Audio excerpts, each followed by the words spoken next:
Hello and welcome to Breve TV. I'm Debra Trapin, here with my partner in crime, Kelly Mitchell, who's also today's guest. Welcome to the show, Kelly. Thank you. This is very interesting. I feel like everything's a little backwards.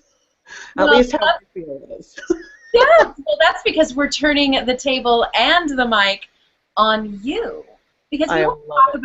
about reinvention, and you, my dear, are the queen of reinvention, specifically on using podcasts to do that. So what you're going to share with us today is how people can use podcasting to not only reinvent themselves, as you did, but also their businesses and their marketing. I cannot wait to hear your story.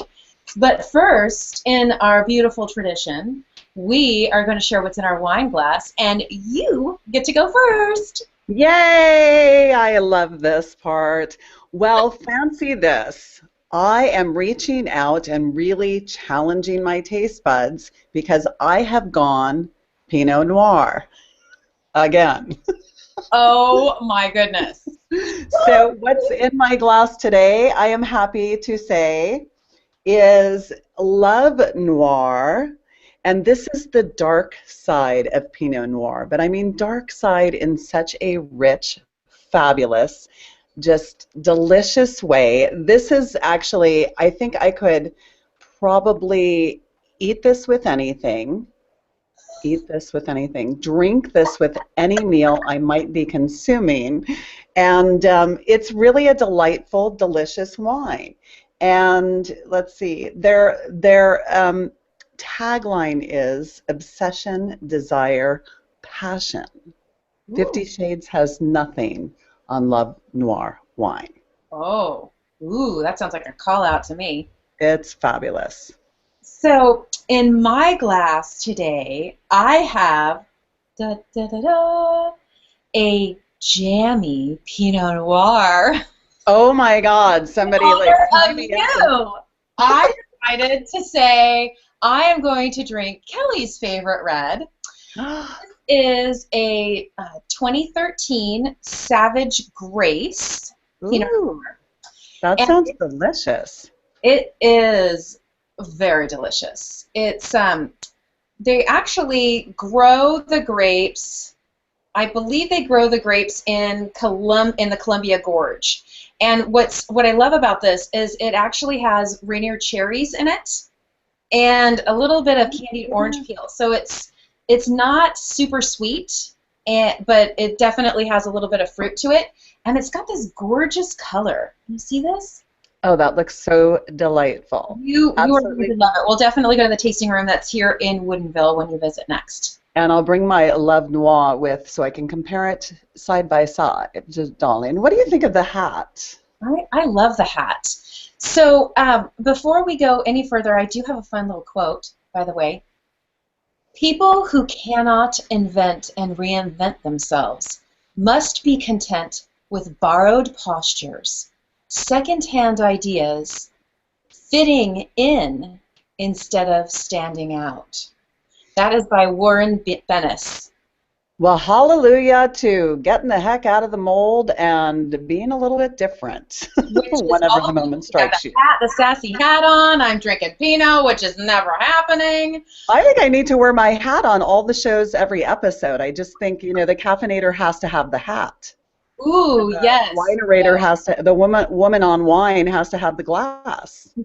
That's absolutely right. So there's a lot of the listeners who probably don't know what the caffeinator is. So let's kind of get into your story and talk about uh, what is your story.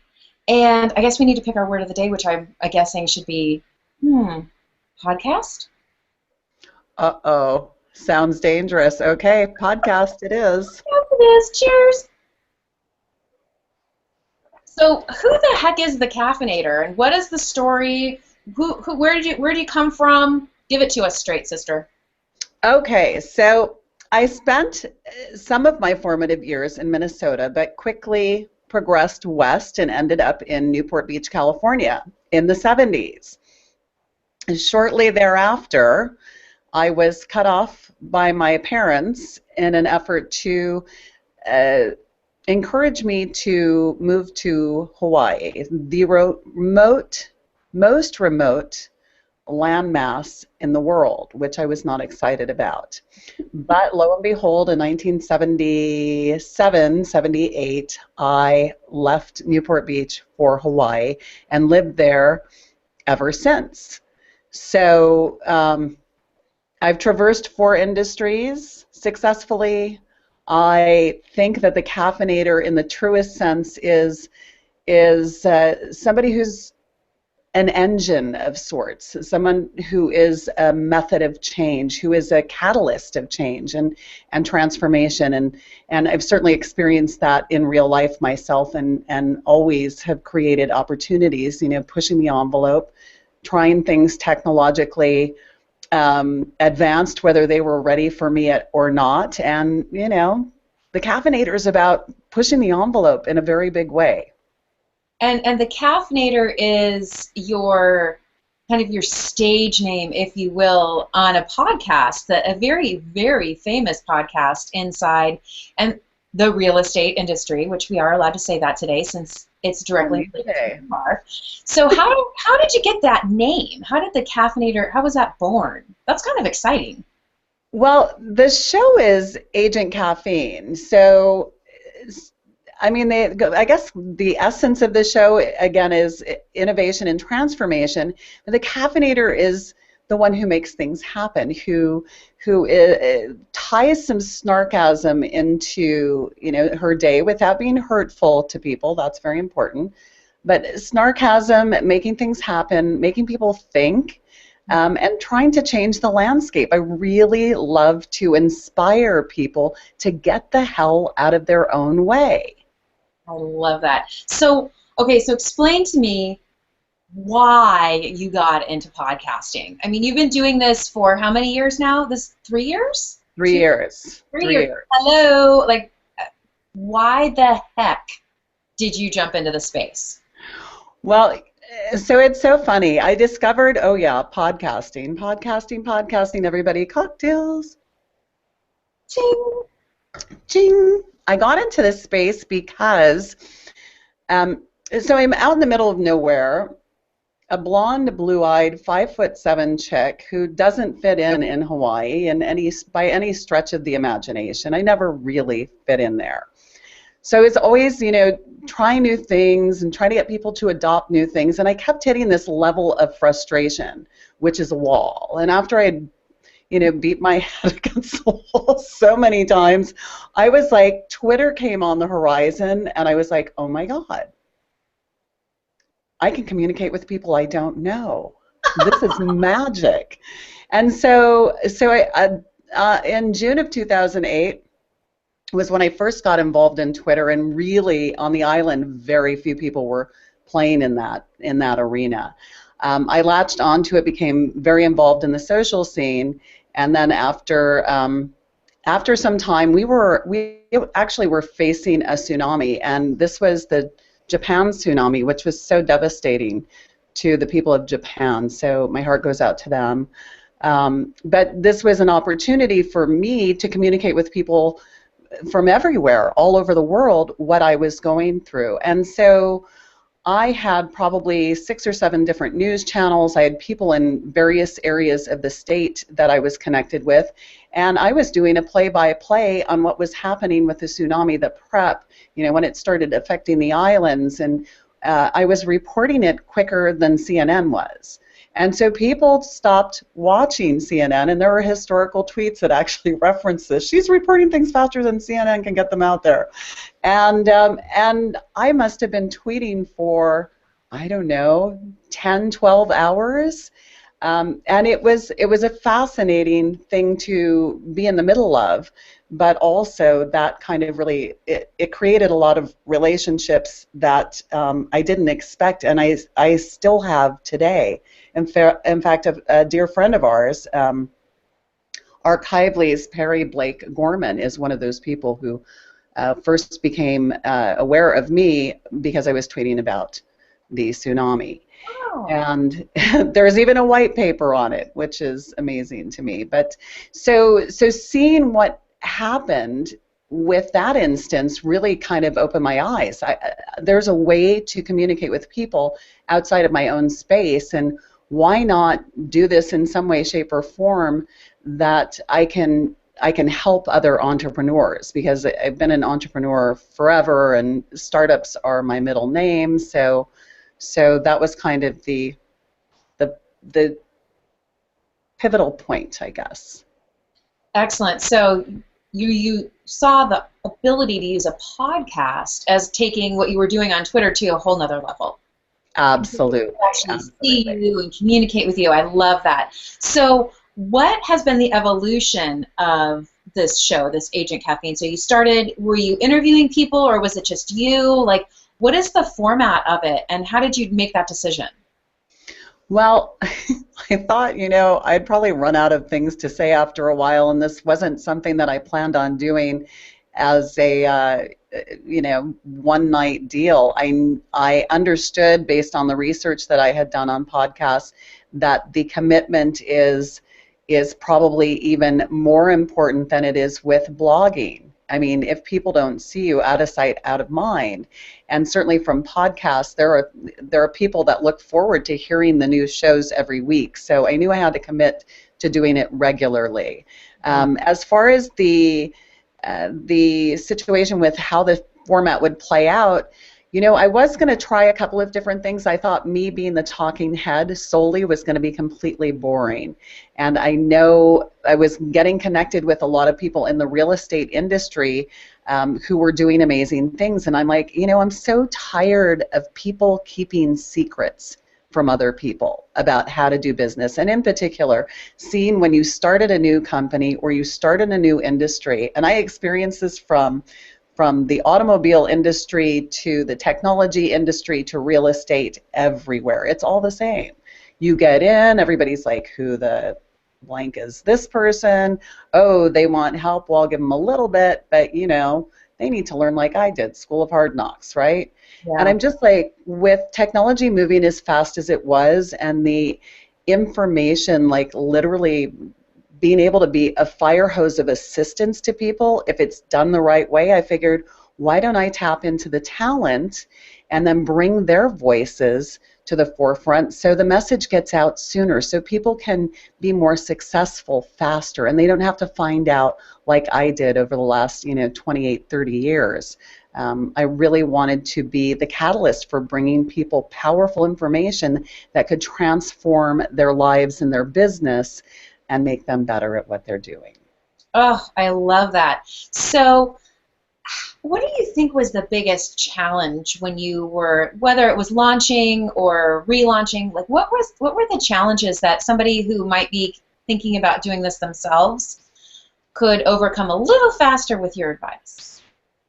Well, I think one of the biggest challenges was understanding the technology, how it works together, and how to make the show something that people will actually sit and listen to. Because, I mean, video is one thing, and people are a little bit more forgiving with video, but if your audio is not perfect, then I'll tell you what, they'll turn you off after 30 seconds.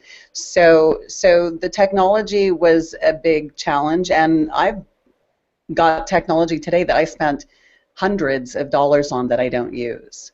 And I think the other thing, even in the podcasting space, not everybody is willing to share all the information, because it takes a long time to really get a show down, to get all the pieces together, and then to keep up with it. And the workflow, I mean, you're not just turning on a mic and turning on the camera. The things that go on behind the scenes are tremendous. And then after the show is done, then there's another level of tremendous activity that needs to take place to make sure that your voice is heard, that the time that you spent is honored by getting the message to the people who need it. Wow, I love that. So you've worked out all the kinks, is what you're saying, but you've had some substantial bumps along the road. Substantial bumps, untold hours, I mean, I'm a marketing person first and foremost is how I see myself. But the untold hours, I couldn't even calculate how many hours it's taken me to get to where I am today. I mean, when we started out, Sherry Chris, bless her heart for being somebody who was ready, willing, and able to try it out first. Sherry Chris of Better Homes and Gardens, she's their CEO and the Queen of Pink, was the very first guest. And I don't know, we might have had 20 or 30, maybe 40 listens. Last month in January, we celebrated over 80,000 downloads. So you don't do that overnight. 80,000? 80,000 downloads. Oh, okay, podcast. I need to cheers to that. The podcast. Wow. And I think it's going to get a lot more interesting. You know, I paid my dues over the last 3 years. There are people that started podcasting 12 years ago, many of whom who are no longer in the space because it wasn't the right time. But we are just at that point. When you see people like Scott Stratton, Jay Baer, who else is in the space? There's a bunch of new adopters. These are marketing people, and they're like, they get it now. It took them a while, but I think once people heard podcasts were going into automobiles, so people would have it on their radios, that just brings a whole different level of connectivity to an audience. Well, and I think what's interesting about that fact right there is it's almost how blogging allowed many more people to get their thoughts out with words as opposed to having to go through, you know, the publishing house and having a book printed. Now there's plenty of people who are blogging and doing self-publishing. I think podcasting is kind of coming in that space too, where you don't have to have a radio station air your stuff. So besides kind of the podcast being in cars, what do you think are some of the opportunities that are coming in the future for those people who kind of jump into podcasting now? So I think the opportunities are remembering that, you know, some of the things that are unique to blogs is that, and not even unique, but every individual has their own unique voice. They have their own unique perspective. And what that brings to the table is the opportunity to share things that they love or that they're passionate about or that they're drivers for in the market. And so when you're talking about entrepreneurs, I think, you know, obscure niches that people would have never thought about, you know, publishing information on, there are people out there looking for you, and they're not finding you right now because you don't know either how to do it or what to do or how to market it. And how to put it all together. But there are people that are looking for very specific information. The more information that becomes available, the more specialized that people need to get in this. You know, the CNNs, the general, like, here's the 12 car crashes of today. You know, nobody wants to be inundated by that kind of news anymore. They want to better themselves. They want to make better decisions. They want to pursue things that truly interest them, as obscure as some of these interests may be. So I think that there is a huge amount of opportunity for a lot of people. I mean, we're talking in the blog realm, millions and millions and millions and millions of blogs. In the podcast space, a couple 100,000. Right. Wow. So you could actually still consider yourself a fairly early adopter. Maybe I did say podcast. Maybe not a visionary, but you definitely are still on the early side. You're not missing the boat, in other words, when you jump into the space now. So you said something that was really interesting to me that I'm sure people are thinking about, which is, gosh, someone like Kelly has a show in a specific industry. I can't do my own podcast in that space. My guess is there's a podcast or two out there that would be considered similar in nature, same industry, that kind of thing. How do you kind of keep yourself focused and not worry about what's going on the outside so that you don't get kind of in that circle of thinking, oh my gosh, another competitor? Like, what is your advice for people who might be going through that? First of all, I mean, it's like with any competitor. You need to know what they're doing, but you don't need to immerse yourself in their lives. And I think once you get too wrapped up with people who may be in the competitive space, you're ruining the game. I mean, the game is about being uniquely you in any sense of business. People aren't going to do business with me because maybe my message doesn't resonate with them, but the person down the street maybe, who has an F word every 3 seconds might resonate better with them. I mean, whatever it is, everybody has a different voice, everybody has a different attraction or appeal, and everybody has a different message. So I think even if you think of them as in the same space, they're not competition. Yes, I love that. That's such good word. I actually listened to a couple of podcasts in the wine space, and there is an F-bomber, but I do love some of his information, right? And so I push through that, but there's others that I really love, other podcasts that I really enjoy. And for me as the listener, I actually like that there's options inside the same vertical. So if you're out there and you're listening and you're thinking, gosh, there's already somebody doing that, don't be afraid. In other words, that they might have a similar message, but they are not you. You are uniquely you. I love that. So what would you say to entrepreneurs who are considering podcasts for their business? Like, is it something that they should consider? How do they tell if they're the right voice or they have the right message? Like, what gives? I think part of it is you have to have a level of art of conversation. You have to be able to keep and carry a conversation. So I think that is a key component. I've seen a lot of people do different things in the podcast space that works. I mean, for goodness sakes, there's podcasts ad nauseum about video games. Like one single video game may have like 25 people, maybe 100 people. I haven't examined it that closely, but I'm like, there's a lot of people in this space simply talking about a single video game. So knowing that the conversations have to be carried, that you have to ask intelligent questions, that you're constantly, that curiosity factor is huge. I mean, I'm innately curious about everything. Whether I like it or not, I want to understand how it works. I want to understand, what makes people tick. How did they get to where they are? So being able to ask those kinds of questions in the type of format that I do is really important, and knowing your subject matter. The amount of preparation that goes into doing a podcast is intense. So you have to, if you're sitting there right now and thinking, gosh, should I do it? Well, first of all, don't do what I did. Don't go it alone. Learn from somebody who's already who's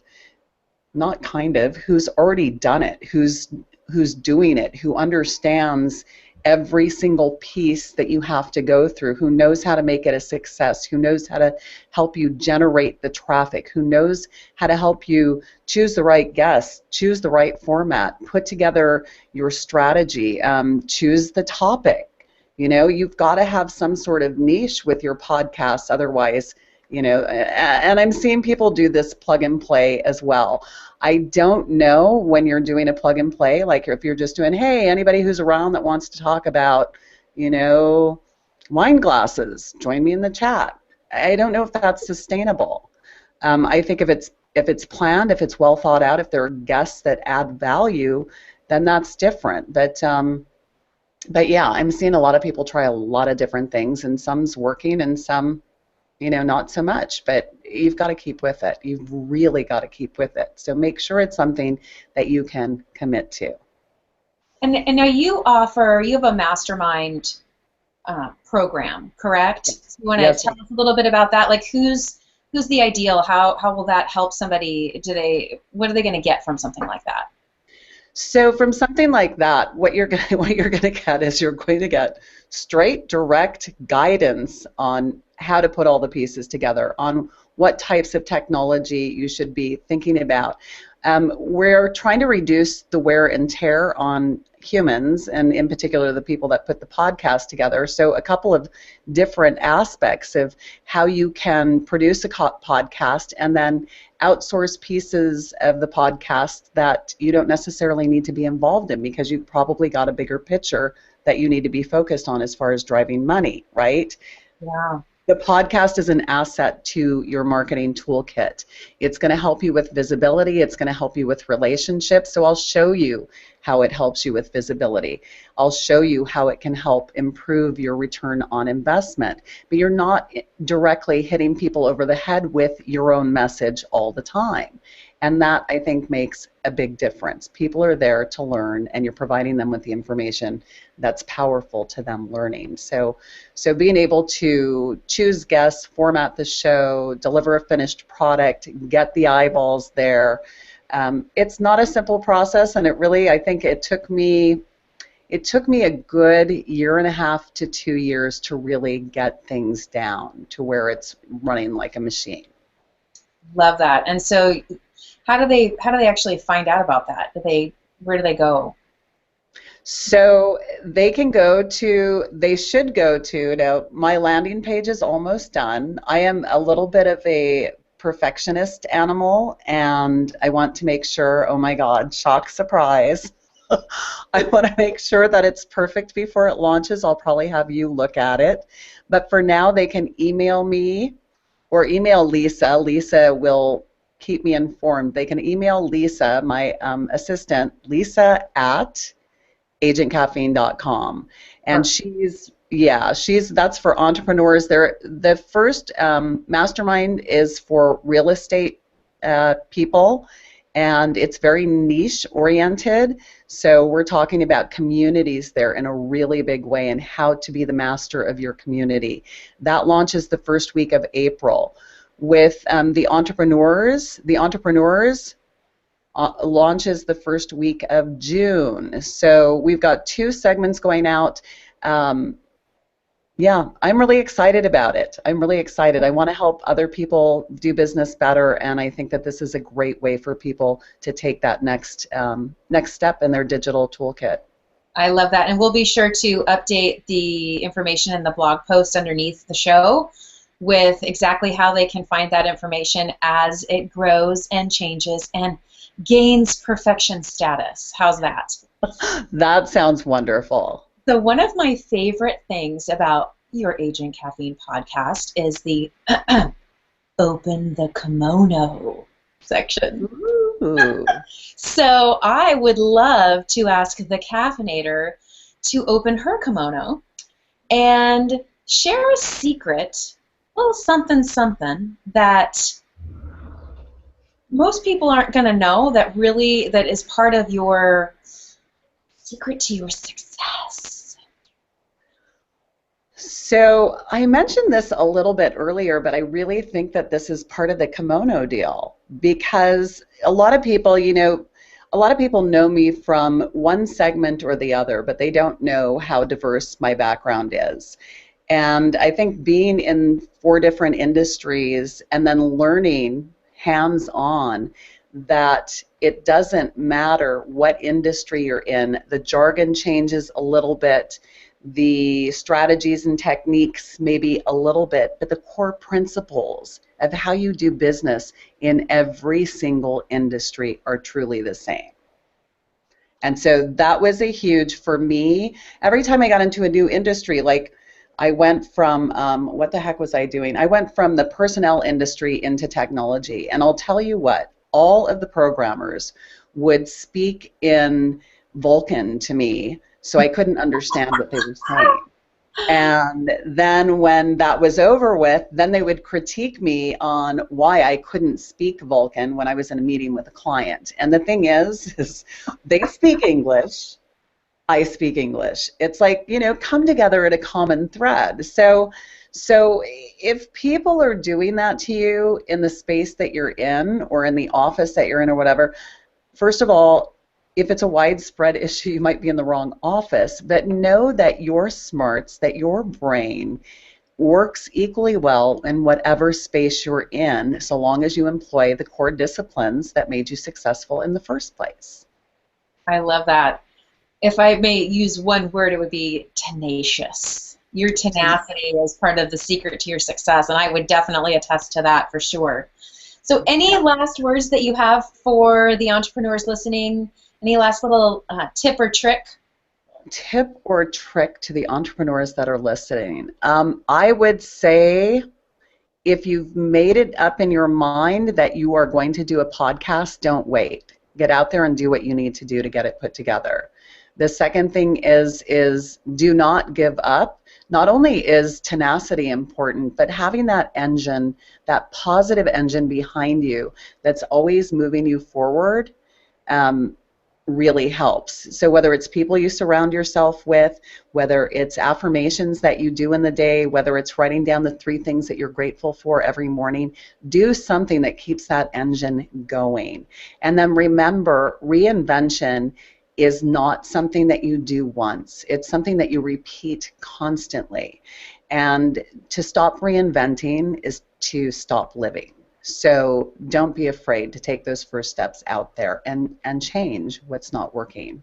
Add something to the arsenal and try it. And if it works, well, fly that broom as far as you can. Well, there you have it. I think that is a wrap. Thank you so much. I am actually going to turn the close over to you because that is your realm. But I just really wanted to say before you do that, thank you. Thank you for sharing. Thank you for putting the program together. I think that that's going to change a lot of entrepreneurs' lives and businesses. And I appreciate you just opening the kimono and letting people in and sharing your success and your knowledge with all of us. Well, I thank you for giving me the opportunity. You know, I don't know if at first I was totally open to it because I'm so used to being on the other side, but this is kind of fun. I might be a guest somewhere else now. Yes. Yes, you gotta get your agent on that. Okay, and with that, ladies and gentlemen, it's a wrap. So don't forget, each and every Wednesday, 6 p.m. Pacific, we are in the chat, Pound Breve TV. Make sure and ask questions. You can comment on some of the statements that were made, agree or disagree, and certainly get down to brevetv.com and subscribe right now. If you're in the real estate vertical, you can subscribe to Agent Caffeine by going to agentcaffeine.com. I'm Kelly Mitchell for Debra Trapin and Breve TV and the Caffeinator signing off. Take care. Cheers. Cheers. Oh, wait, we forgot to giggle. Podcast. Podcast. Woo!